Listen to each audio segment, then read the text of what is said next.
Welcome to PN education. आज हम 1 मई से लेकर 19 मई तक जितने भी करंट अफेयर्स के इम्पोर्टेंट क्वेश्चन बन सकते हैं सारे हम इस वीडियो में डिस्कस करेंगे और हर क्वेश्चन से रिलेटेड इम्पोर्टेंट फैक्ट भी मैं आप लोगों को बताऊंगी।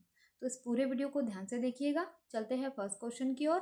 और फर्स्ट क्वेश्चन क्या है कि प्रधानमंत्री मोदी को किस देश ने royal order of the polar star degree commander great cross सम्मान दिया है?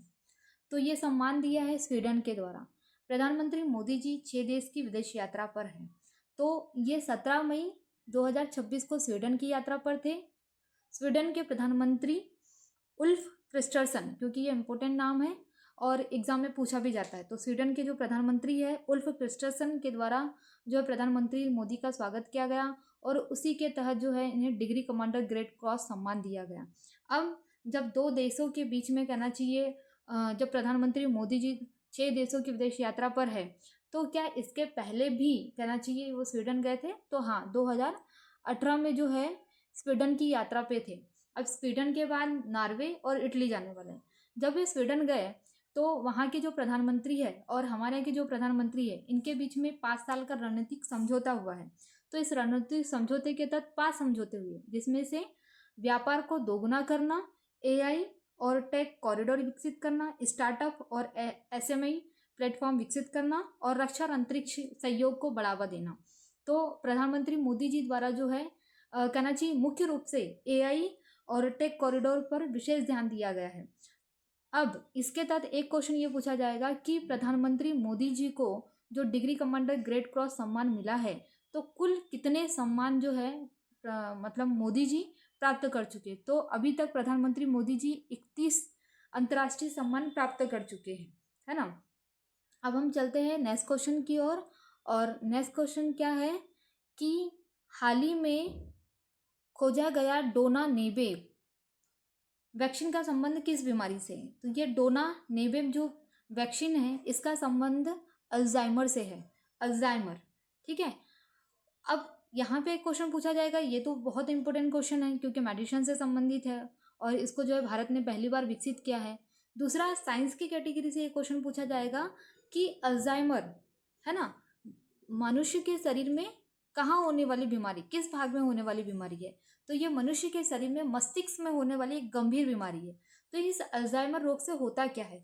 इस अति की जो याददाश्त होती है, उसमें सोचने समझने की जो क्षमता होती है वो धीरे धीरे कम होती जाती है और एक समय ऐसा होता है कि उसकी जो कार्य करने की जो शक्ति होती है वो पूर्ण रूप से नष्ट हो जाती है, ठीक है। तो ये कहना चाहिए अल्जाइमर एक खतरनाक मस्तिष्क से संबंधित बीमारी है। इसमें क्या होता है कि मस्तिष्क में जमा होने वाला जो बीटा जो अमिलाइड होता है ना, अमिलाइड होता है, वो जमा होते रहता है। तो ये बीटा अमिलाइड होने की वजह से इंसान क्या करने लगता है, धीरे धीरे भूलते जाता है ना। कभी होता ये है कि कभी वो अपने नाम को भूल जाता है, कभी अपने परिवार की पहचान को, कभी पते को, कभी फ़ोन नंबर को, और धीरे धीरे ऐसा होता है कि मतलब नहाना, खाना पीना, ये सब चीज़ें भूल जाता है। तो ये अल्जाइमर रोग जो होता है प्रथम चरण में ये होता है कि पहले लोग अपना पता, टेलीफोन नंबर्स वगैरह भूल जाते हैं, बाद में अपना नाम वगैरह भूल जाते हैं, बाद में मतलब लास्ट चरण में ये पूर्ण रूप से जो है सभी चीज़ों को भूलना स्टार्ट कर देता है, मतलब अंतिम चरण की ओर पहुंच जाता है। तो ये क्वेश्चन है कि डोना नेबेब किस वैक्सीन का संबंध किससे है? तो अल्जाइमर रोग से है, ठीक है। अब चलते हैं नेक्स्ट क्वेश्चन की ओर। और नेक्स्ट क्वेश्चन क्या है कि नेपाल में प्रसिद्ध पर्वतारोही कामी रीता शेरपा ने रिकॉर्ड कितनी बार माउंट एवरेस्ट फतह किया है? तो ये कितनी बार फतह किया है? 32वीं बार जो है फतह किया है। मतलब लगातार जो है कहना चाहिए माउंट एवरेस्ट को फतह कर रही है नेपाल की कामी रीता शेरपा। अब हुआ ये है कि इन्होंने पहली बार जो एवरेस्ट की यात्रा की थी 1994 में की थी, ठीक है। यह हमारे लिए इंपॉर्टेंट फैक्ट बन गया। दूसरा कि 32वीं बार जो है माउंट एवरेस्ट को फतह कर रही है। अब यहाँ से ज्योग्राफी मतलब भौगोलिक रूप से देखा जाए तो क्या क्वेश्चन बनेगा एग्जाम की दृष्टि से, क्योंकि एग्जाम में पूछा भी गया था। तो हिमालय पर्वत, है ना, अगर मैं बात करूँ तो हिमालय पर्वत जो है उसकी सबसे ऊंची चोटी है माउंट एवरेस्ट, जो कि नेपाल में स्थित है। ये जो माउंट एवरेस्ट है ये हिमालय के वृद्ध भाग का मतलब वृद्ध भाग की सबसे ऊंची चोटी, क्योंकि अगर मैं हिमालय को बांटूं तो हिमालय को 4 पार्ट में भागा जाता है भौगोलिक दृष्टि से, ठीक है। जिसमें ट्रांस हिमालय, वृद्ध हिमालय, लघु हिमालय और शिवालिक हिमालय। तो जो महान हिमालय है, जो वृद्ध हिमालय है, उसकी सबसे ऊंची चोटी क्या है? Mount Everest. और माउंट एवरेस्ट कहाँ आती है? नेपाल में। ठीक है, तो नेपाल में इसे माउंट एवरेस्ट को क्या कहा जाता है? सागर माथा। ये इंपॉर्टेंट क्वेश्चन निकल के आ गया कि नेपाल में माउंट एवरेस्ट को क्या कहा जाता है? सागर माथा। और इसकी जो कुल लंबाई है 8,848.86 मीटर है ना। दूसरी ये चीज कि जो माउंट एवरेस्ट है उसको नेपाल में सागर माथा कहा जाता है। तो ये नेपाल की मतलब कुल मिला के हिमालय पर्वत की सबसे ऊंची चोटी। भारत में सबसे ऊंची चोटी कौन सी है? तो भारत में ट्रांस हिमालय की सबसे मतलब हिमालय पर्वत की सबसे ऊंची चोटी जो है वो है केटुगास्टिन। ठीक है, लेकिन भारत में हिमालय पर्वत की ही सबसे ऊंची चोटी कौन सी है? तो सिक्किम में कंचनजंगा है। ठीक है, तो ये कहना चाहिए भौगोलिक दृष्टि से सबसे अधिक जो है इम्पोर्टेंट क्वेश्चन है।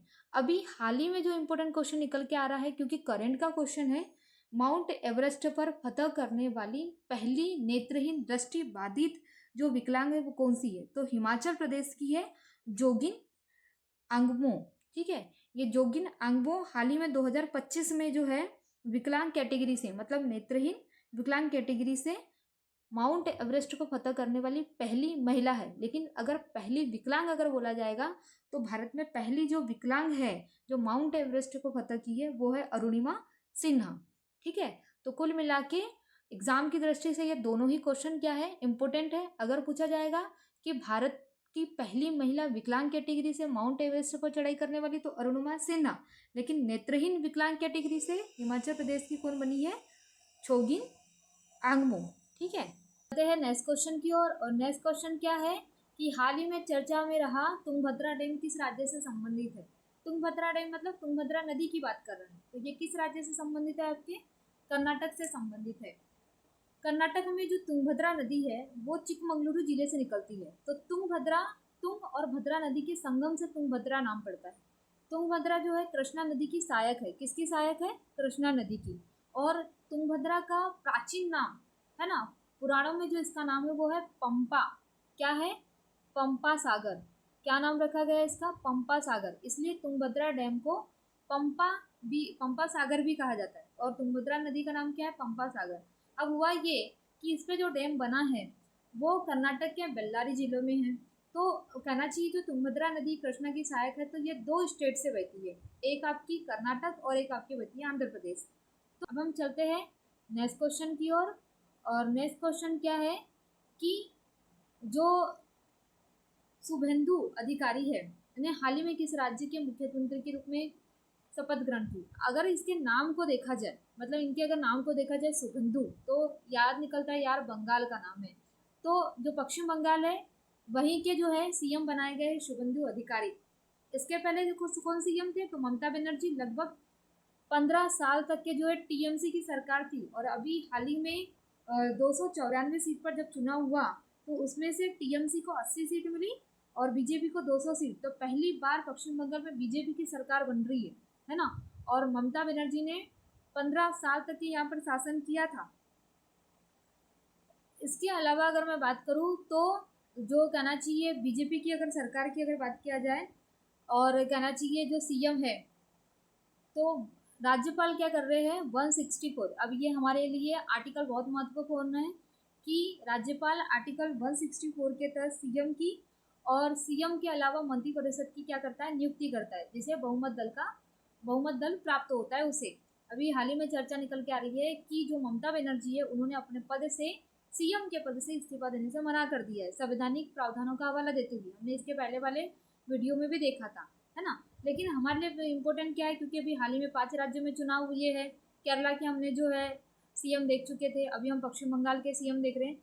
तो हमारे लिए महत्वपूर्ण है आर्टिकल, क्योंकि किस आर्टिकल के तहत राज्यपाल कहना चाहिए सीएम की नियुक्ति करता है? तो 164 के तहत, 164 क्लॉक 1 के तहत जो है कहना चाहिए सीएम और मंत्रिपरिषद की क्या करता है? नियुक्ति करता है। ठीक है, और इसके पहले जो सीएम थी वो ममता बनर्जी थी, टीएमसी वहाँ की जो पार्टी है उससे वो बिलोंग करती थी। ठीक है, तो यहाँ के एक और चीज़ यहाँ पूछा जाएगा कि यहाँ के जो राज्यपाल है वो कौन है? RN रवि जो है पश्चिम बंगाल के गवर्नर हैं, जो किसको शपथ दिलाने वाले? शुभेंदु अधिकारी को जो पश्चिम बंगाल के हैं। ठीक है, तो ये था आज का हमारा वीडियो। अगर आपको कोई क्वेश्चन में डाउट हो तो आप मेरे Instagram, Facebook, x PN education search करके आप मेरे साथ जुड़ सकते हैं, और कोई भी डाउट या कंफ्यूजन हो तो आप मेरे साथ डिस्कस कर सकते हैं।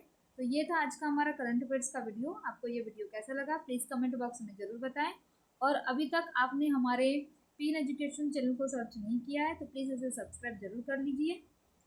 निश्चित ही इस चैनल के माध्यम से आपको मदद अवश्य मिलेगी। Thank you.